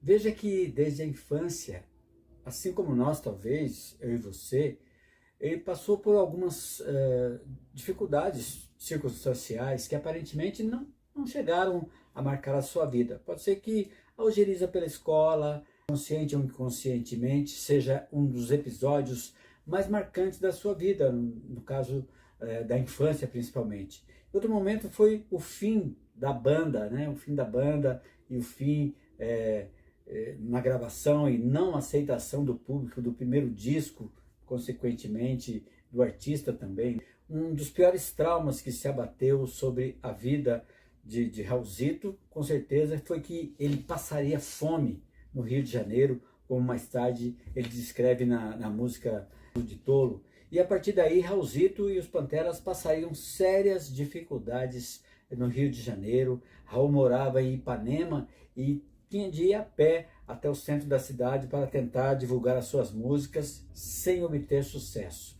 Algumas vezes os Panteras recebiam ajuda de Gerry Adriani tocando com uma banda de apoio, né? O que, segundo o próprio Raul, lhe deu muita experiência e ajudou a descobrir como se comunicar, pois suas músicas eram tanto herméticas, assim, mais fechadas demais. E vejo na minha experiência, na experiência dos meus atendimentos, dos meus atendidos, não poucas vezes, aquilo que está escondido ou confortavelmente esquecido por prazeres que compensaram carências. E por isso, eu e você, eu vejo que nós queremos, não, peraí, nós não vamos mexer nisso não, tá muito bom assim, não vamos trabalhar esse trauma não. Então são coisas que ocorrem conosco, mas isso que ficou debaixo do tapete pode trazer mais tarde aquelas sequelas emocionais, mentais, indesejadas.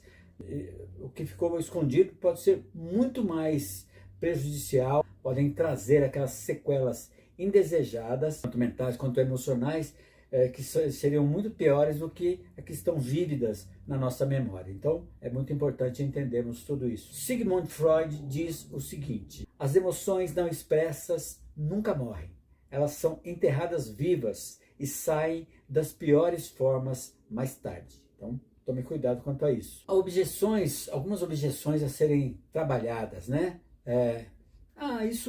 Isso pode me gerar uma sensação de perda de privacidade, tipo, vou perder a minha privacidade, a minha dor é só minha, e eu não quero dividir com ninguém, né? Uma espécie de masoquismo egoísta ou de egoísmo masoquista. Essa pode ser uma objeção para os atendimentos e mentorias, né? As pessoas, até com razão, não querem se sentir expostas. Mas veja, se já estamos aqui expostos na internet, dei aqui um Google e a vida privada de uma celebridade como Elvis, ou como Raul, ou como Michael Jackson, essas já estão ali na mão. Então, é melhor abrir os eventos traumáticos e resolver os problemas de ordem emocional e mental de uma vez por todas. Ficaria muito mais simples, isso é muito mais rápido e mais prático. Então, outra objeção, vou passar pelas mesmas dores novamente, eu não quero me lembrar, eu não quero chorar novamente, tudo de novo. Sim, é verdade, isso pode acontecer. No entanto, no atendimento ou mentoria será feita uma limpeza muito significativa, de 50% a 70% dos traumas, dependendo, é claro, de cada pessoa. Mas você aprenderá ainda mais, você aprenderá a fazer novos comandos quânticos e poderá sempre que quiser e achar necessário, completar a limpeza do seu HD. Isso não é fantástico? Então, criando uma nova plasticidade neural, mais eficiente, de conforto, de bem-estar, de bons relacionamentos, de alegria, de melhores posições, tanto na situação financeira, quanto na situação relacional, por exemplo. Mas então, outra coisa que as pessoas perguntam, mas então eu vou ter que ficar repetindo frases, repetindo os comandos quânticos a minha vida toda? Aí eu quero dizer para você que não. Quanto mais limpa estiver a sua consciência informacional, mais livre de traumas, de emoções e pensamentos e crenças limitantes, menos você precisará fazer comandos no seu dia a dia.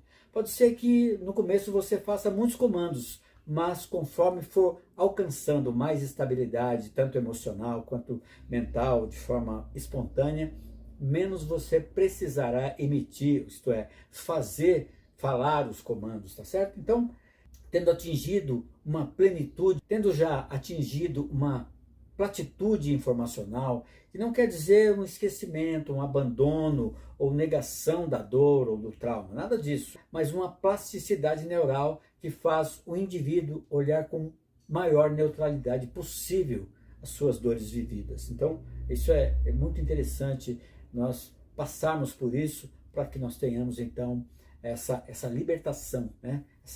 Ser livrados dos traumas, e aí, quanto mais livres, menos estaremos precisando fazer esses comandos quânticos. De maneira errada. Estamos falando de um processo de autocura, vocês estão vendo que nós estamos falando sobre isso. E quando a sua consciência estiver pronta para sustentar o resultado desejado, ele então se materializará de maneira muito espontânea. Então, a maneira errada, eu executar a metodologia de forma apegada. É uma forma errada, isso é, tem de dar certo de qualquer forma, isso vai ter que dar certo de qualquer jeito, nem que eu tenha que induzir o resultado. Não, meu amigo, minha amiga, não faça isso. Faça apenas o que precisa ser feito, sem apego, e o resultado virá. Isso pode ser muito mais rápido do que você possa imaginar, tá certo? Então, agora, a maneira adequada, a maneira certa, se entregar às práticas e usar as ferramentas necessárias para eliminar as informações desnecessárias, para que no momento certo, no seu momento pessoal, você ache o próprio caminho da sua autocura, e poder realizar essa autocura é maravilhoso. No entanto, pode haver algum desânimo no meio do caminho, pode haver uma procrastinação, pode, não tem, tá? Quando isso acontecer, o desânimo ou a procrastinação, dê o seu melhor, no mínimo que você puder fazer naquele momento, e depois retome a sua rotina de eliminações e reprogramações e vá para a sua liberdade, para a sua estabilidade emocional, mental e até física, e assim por diante, tá? Um pequeno passo que eu quero mostrar para vocês: não julgue as pessoas, nem a si mesmo, não se culpe por nada, nem a ninguém. Se você estivesse no lugar dessa pessoa, com o mesmo conjunto informacional e mental dela, né, dessa pessoa que nós às vezes estamos julgando, talvez nós tivéssemos atitudes e comportamentos piores do que essa pessoa expressa. Então, tenha empatia que vai dar tudo certo, tá bom? E para você que quer saber mais comandos de eliminação e reprogramação e o que eu faria, né, no atendimento aqui com o Raul Seixas, desculpe de novo a minha pretensão. Então, para você que veio até aqui nesse vídeo, sem pular nada, você vai entender então como chegamos aos comandos de eliminação, de programação, de reprogramação, porque cada caso, cada pessoa sente de uma forma, recebe de uma forma e reprograma o seu mindset, a sua mentalidade, de acordo com as informações e as ferramentas de compensação, as informações recebidas e as suas ferramentas de compensação psicológica que cada um tem. Então, vem comigo, porque o que eu vou mostrar para você pode ter muito mais a ver com você mesmo do que propriamente com as biografias famosas em questão. Com 7 anos de idade, Raul iniciou o seu curso primário, já falei para vocês aqui, teve muita dificuldade, completou só até a 3ª série. Então isso tudo pode trazer traumas, e esses traumas são muito relativos à questão ao trato digestório, envolve escola, pode envolver no futuro empreendimentos, pode envolver dinheiro, enfim, tá? Raul, desde a infância, odiava tudo que era o formato convencional. E a escola para ele era o paradigma da convencionalidade cultural, né? do conhecimento, do aprendizado. Mas, de um modo ou de outro, talvez precisasse, vez por outra, ter de frequentar as escolas, tá certo? Os pais de Raul, como toda a geração da época, estranhavam o rock. Esse ritmo era muito difícil para ele, e era o que ele gostava. Ele não queria saber de coisas formais. Ele queria, para ele, o rock era a irreverência na questão, tá certo? Para ele, tá? Certamente o Raul viveu essa rejeição, né, na pele por diversas vezes na sua vida. A sua música mais clássica que reflete essa realidade é Metamorfose Ambulante. Nós já falamos sobre isso, na qual ele diz: eu prefiro ser essa metamorfose ambulante do que ter aquela velha opinião formada sobre tudo. Raul era alguém que almejava essa constante mudança, essa constante transformação. E talvez essa irreverência e a coragem para com a vida o distanciava de seu bem mais elementar, que era a família. Então, isso poderia talvez ter causado nele alguma situação de quebra da sua essência, que inadvertidamente ele continuou. Então, por exemplo, a música Mamãe Eu Não Queria mostra a influência negativa que a família pode exercer ao interferir nas escolhas e nos sonhos, né, dos seus familiares, das pessoas. Porque a coragem significa mais do que mostrar bravura em tempos de combates mortais, desastres naturais, riscos financeiros e outros perigos iminentes. Também significa ser corajoso o bastante para ser você mesmo, diante da pressão da família, da comunidade e dos amigos que desejam que você entre nos moldes que eles vislumbram para você como algo melhor. É necessário coragem para levar a sua própria vida de maneira autêntica, em vez de uma vida levada por outros, traçada por outras pessoas, pelo pai, pela mãe, enfim, pela sociedade, de uma maneira, vamos dizer, leve e não profunda. Eu e você precisamos levar essa vida mais autêntica. Isso é muito interessante. E ele fala sobre coragem, né? O autor dessa biografia que eu estou lendo aqui com vocês, chama-se Lou Marinoff. Ele fala sobre a coragem. Só é possível viver de forma autêntica tendo coragem. E Raul sempre nutriu essa coragem e marcou para sempre o seu nome na história da música popular brasileira, na música que ele não gostava de chamar de música popular brasileira, né? Mas vamos dizer assim, no rock. Quer saber mais sobre isso? Essa ideia tem feito sentido para você? Você pode fazer um comentário sobre isso, sobre o que você ouviu agora, até aqui. Então, faz isso agora mesmo, comenta, salva, compartilha, aciona o sininho das notificações. Fica comigo, vem comigo para a gente entender tudo isso e muito mais. Só falta mais um pouquinho, estamos quase chegando aos comandos quânticos. Você vai entender por que certos tipos de informações traumáticas em certos fatos fazem adoecer determinado órgão ou parte do corpo em alguns tipos de pessoas e em outras não. A psicossomatização é a forma inconsciente de um indivíduo externar a sua dor. Não poucas escolas da psicossomática consideram as doenças como vertentes de diálogos não atingidos. Olha que coisa interessante. O diabetes, por exemplo, é a incapacidade de comunicar com palavras os seus sentimentos, sensações, emoções e pensamentos. Isso faz com que essa pessoa fale com a linguagem dos órgãos. O adoecimento de certos órgãos ou sistemas, no caso, em questão do pâncreas, responsável pela docilidade da vida, pela doçura da vida, ele é acessório do digestório, ou do digestivo, conforme muitas pessoas dizem, para o sistema digestivo. Inclusive, para além dessa análise, simbolicamente está ligado ao sistema circulatório, cujo órgão mais evidente é o coração. Por isso, o diabetes está ligado ao amor, ou a falta, ou o distanciamento do amor nas suas mais variadas formas. O desejar não amar para não sofrer, ou não conseguir amar o outro por não tolerar a frustração de perdê-lo, se fechar para o amor por causa de uma desilusão amorosa, são sentimentos comuns entre as pessoas que somatizam diabetes. Toda essa dinâmica psíquica envolvida na perda se assemelha ao quadro do diabetes, pois o diabético não permite que o açúcar, o doce, a docilidade da vida, que simboliza o amor dentre as suas células, ou seja, não permite que o amor entre no seu corpo, por medo de que isso o faça sofrer. O diabético transforma o emocional, o medo de sofrer, para o soma. Ele transporta isso dos seus sentimentos, do seu conjunto informacional para o soma, isto é, para o corpo.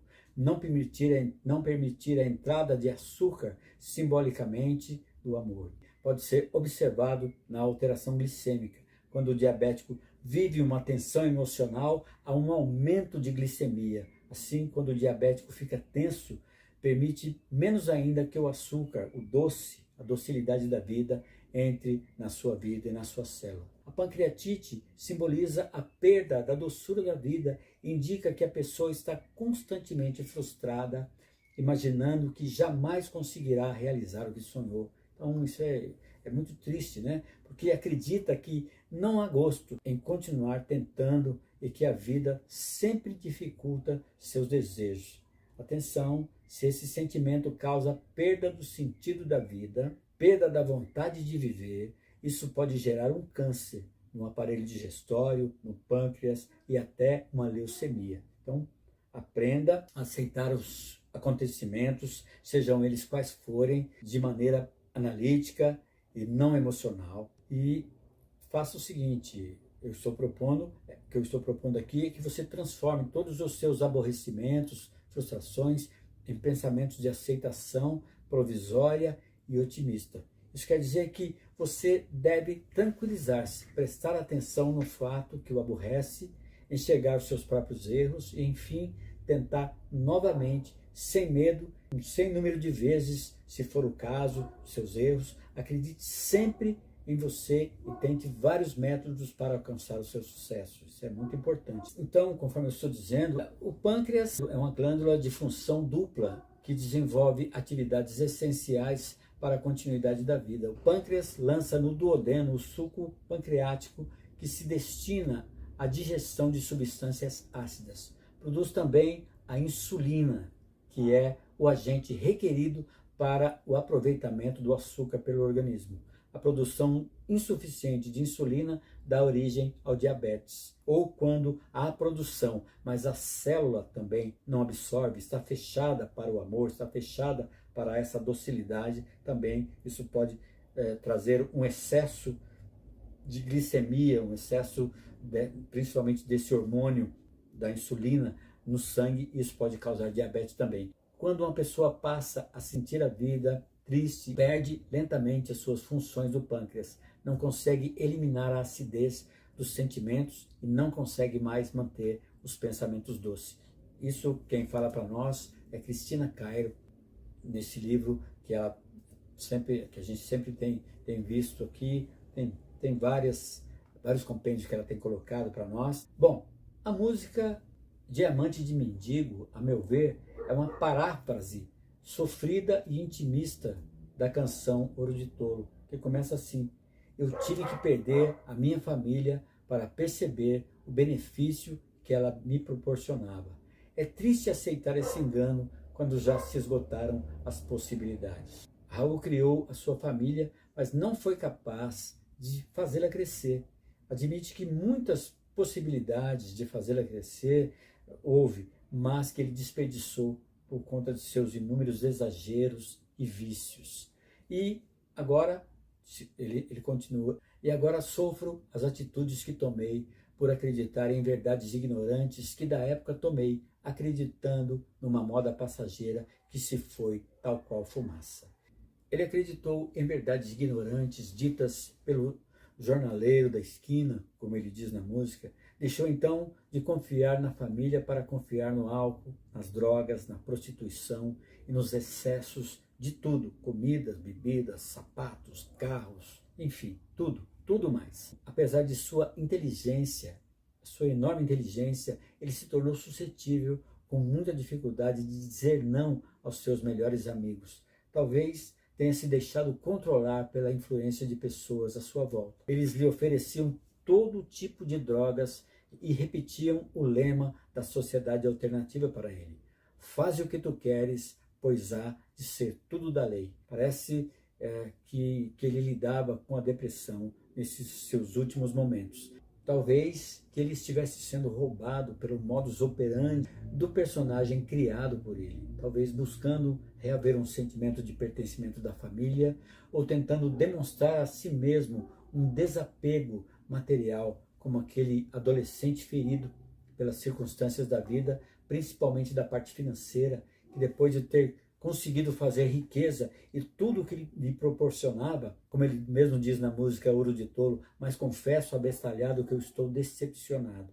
Ainda não tivesse então conseguido se curar daquelas dores da adolescência e da fase adulta.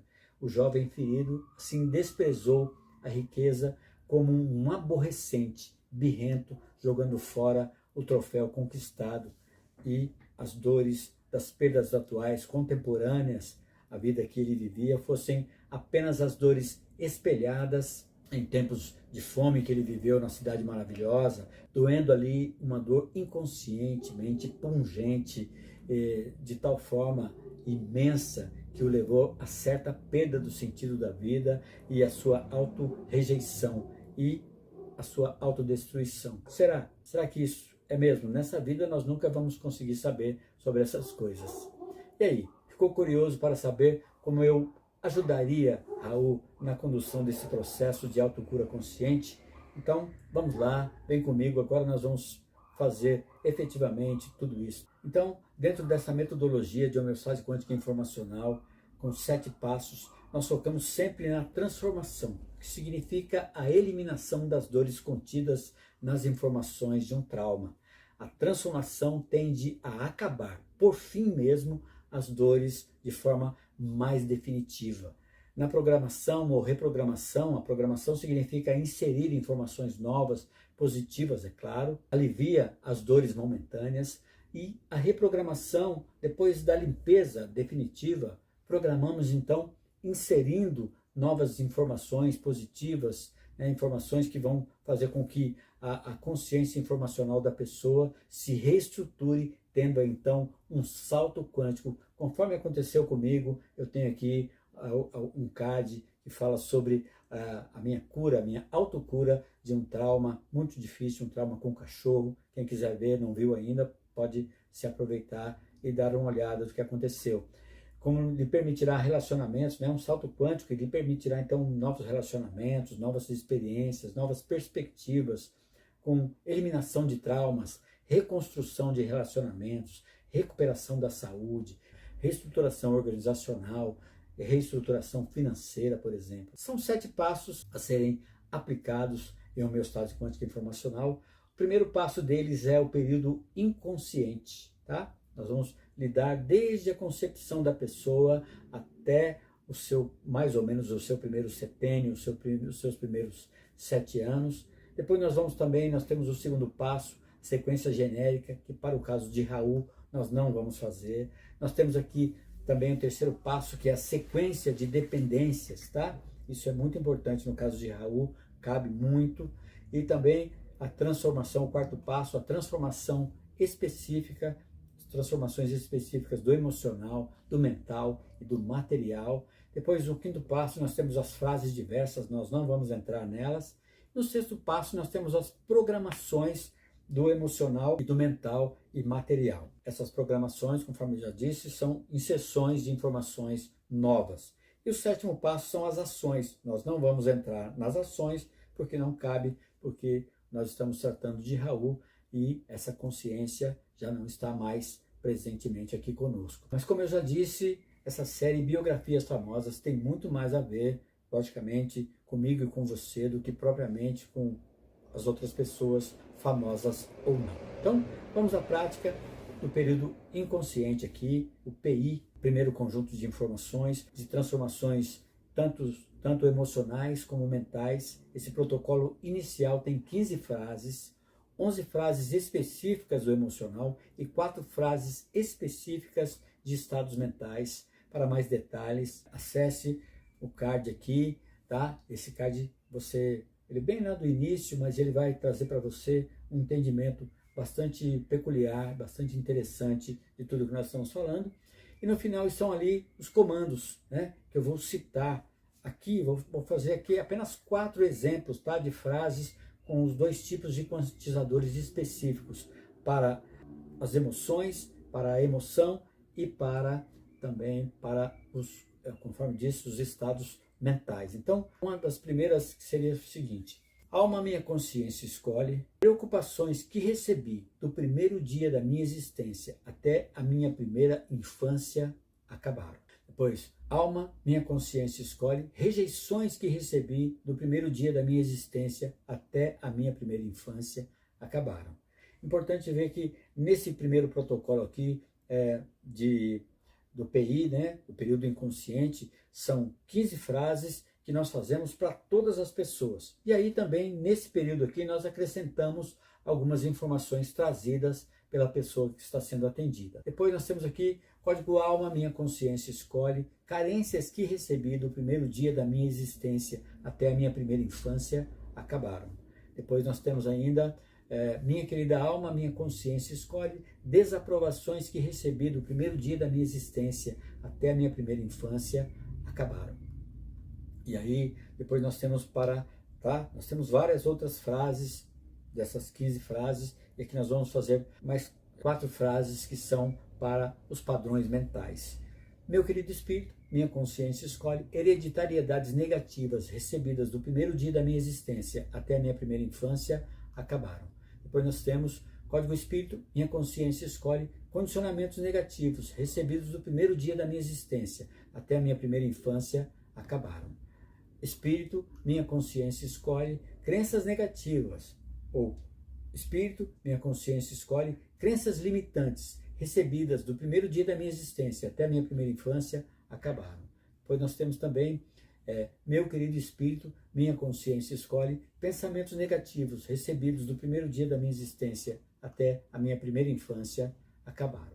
Meu espírito, minha consciência escolhe, pensamentos negativos que recebi do primeiro dia da minha existência até a minha primeira infância acabaram. Aí nós temos no caso de Raul também, ainda que na primeira infância, né, desde a sua concepção até a primeira infância, nós temos aí, pelo que nós vimos, né, nas biografias, muitas perdas que ele teve. Não propriamente na infância e nem na segunda infância, talvez, mas da adolescência e principalmente na fase adulta, para ele houve muitas perdas, seja da presença das filhas, dos vários casamentos que ele teve, das sensações e condicionamentos recebidos de perda, né, desde o primeiro dia da infância, por dificuldades financeiras também, condicionamentos, hereditariedades. Nós vamos lidar com todas essas coisas, com carências, o não pertencimento também, principalmente já na sua infância, já na sua adolescência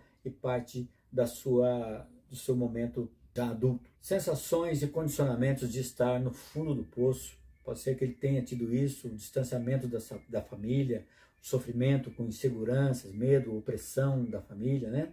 A quebra da essência, pode ter sido o embrião dessa depressão, bem provavelmente seja isso. Então, hereditariedade de controle, condicionamento de ser controlado, descontrole pessoal por causa dos vícios, tudo isso nós vamos ver aqui, nós estamos dando uma pincelada geral, mas eu creio que isso vai ajudar você também. Essa segunda prática seria para o período também consciente das transformações e dependências de vícios e compulsões. Então, nós temos aqui, por exemplo, alma minha consciência escolhe prazeres que senti pelo excesso de autenticidade em viver a minha vida do meu jeito, acabaram.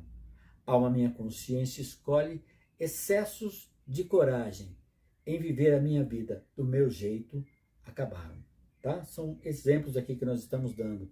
São várias frases que nós podemos usar: prazeres, excesso de prazeres de autenticidade e excesso de prazeres com relação à coragem. Depois nós temos código alma, minha consciência escolhe desejos que senti de ser esbanjador, acabaram, tá? Por ter passado talvez situações de privação ali na chegada da sua fase adulta, passou 2 anos de fome ali na cidade maravilhosa, talvez isso possa ter trazido um trauma com relação a isso, então se tornou um esbanjador, um gastador. Poderia ficar assim também: alma minha consciência escolhe desejos que senti de ser um gastador, acabaram. Depois nós temos ainda minha querida alma, minha consciência escolhe apegos que senti por drogas ilícitas, acabaram. Veja que ele foi uma pessoa que sofreu muitas carências, também sofreu muito controle de pessoas e se descontrolou bastante. Isso tanto pode ser o descontrole e o controle e a perda de controle pode ser tanto a causa inicial como também depois a perda de controle com relação às drogas podem ter trazido para essa situação dele, tá? Então, código alma, minha consciência escolhe dependências que senti de bebidas alcoólicas, acabaram. Estou só dando alguns exemplos aqui. Por exemplo, essa aqui, minha querida alma, minha consciência escolhe dependências que senti de cocaína, acabaram. De ópio, acabaram, tá? De maconha, de bebida alcoólica, enfim. Sempre o que eu tiver, eu colocarei cada uma dessas dependências, seja de cocaína, de ópio, seja do que for, para cada uma dessas frases aqui, dessas 4 frases. Entenda bem como que vai ser. Se você quiser mais, tiver dificuldade, coloque aí nos comentários quais são as suas dificuldades, o que você gostaria mais de saber. Também, se quiser, pode entrar em contato comigo, tanto no Instagram, tá aí, estamos prontos para ajudar você, né, nessas práticas. Então, esse aqui é praticamente o nosso carro-chefe nesse conjunto de procedimentos, tá? Então, alma minha consciência escolhe sentimentos que senti, nós vamos descrever o fato, acabaram. Então, ficaria assim, por exemplo, tá? Que aos 7 anos, dos 7 aos 11 anos, o fracasso na escola. Então, poderíamos fazer assim: alma minha consciência escolhe fracassos que senti na escola, acabaram. Alma minha consciência escolhe inseguranças que senti por fracassos na escola, acabaram. Alma minha consciência escolhe medos que senti por fracassos na escola, acabaram. Alma minha consciência escolhe opressões que senti dos meus pais por fracasso na escola acabaram. Alma, minha consciência escolhe, sensações de não pertencimento por causa dos meus fracassos na escola acabaram. Tá? Alma, minha consciência escolhe, desprezos que senti pela escola acabaram. Minha querida alma, minha consciência escolhe, ódios que senti da escola acabaram. E saindo da adolescência, entrando também na fase adulta, ele teve talvez as suas maiores perdas. O fracasso do disco, né, da banda, né, ter passado fome no Rio de Janeiro, ter voltado para a Bahia, sensações de perda, decepção, insegurança, raiva, não pertencimento, frustração, tristeza. Veja que tudo mais ou menos como ele viveu na escola, ele transfere aqui agora para essa situação de perda. Ficaria assim, então, por ter passado fome no Rio de Janeiro, por ter de voltar para a Bahia, né? Essa sensação de perda, decepção, sentimentos, insegurança, raiva, não pertencimento, frustração, tristeza. Então nós vamos aqui dar alguns exemplos, tá? Código alma, minha consciência escolhe, tristezas que senti pelo fracasso do disco da banda Panteras acabaram. Código alma, minha consciência escolhe, culpas que senti por causa do fracasso do disco da banda Os Panteras acabaram. Alma, minha consciência escolhe, medos que senti depois do fracasso do disco da banda Os Panteras acabaram. Código alma, minha consciência escolhe, depressões que senti por causa do fracasso dos discos da banda Os Panteras acabaram. Código alma, minha consciência escolhe, sentimentos de não pertencimento que senti por causa do fracasso dos discos da banda Os Panteras acabaram. Código alma, minha consciência escolhe, sentimentos negativos que recebi por causa do fracasso do disco da banda Os Panteras acabaram.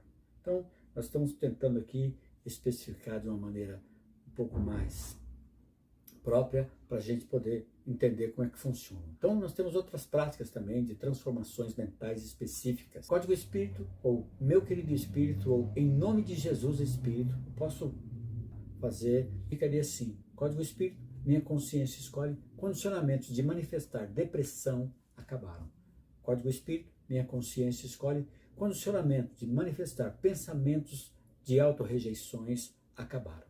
Tá? São alguns exemplos. Aqui nós temos também o período consciente, transformações específicas das questões mentais, bastante específicas. Sugestões, tá? Código Espírito, ou meu querido Espírito, ou em nome de Jesus Espírito. Código Espírito, minha consciência escolhe, hereditariedades recebidas de vícios de bebidas alcoólicas acabaram. Código Espírito, minha consciência escolhe, condicionamentos de manifestar compulsão por drogas ilícitas acabaram. Tá? Nós temos outros exemplos aqui. Espírito, minha consciência escolhe, pancreatite acabou. Espírito, ou meu querido Espírito, minha consciência escolhe, hepatite acabou. Meu Espírito, minha consciência escolhe, condicionamentos de querer controlar as pessoas e as coisas à minha volta acabaram. Código Espírito, minha consciência escolhe, condicionamentos de ser controlado por amigos acabaram. Tá? Código Espírito, minha consciência escolhe, condicionamentos de dificuldades financeiras acabaram. Então nós vamos aqui fazer várias práticas, tá? São 7 passos, tá? Prática, período consciente, transformações de informações materiais, ou seja, informações específicas que vieram para o corpo. Código alma, minha consciência escolhe, diabetes acabaram.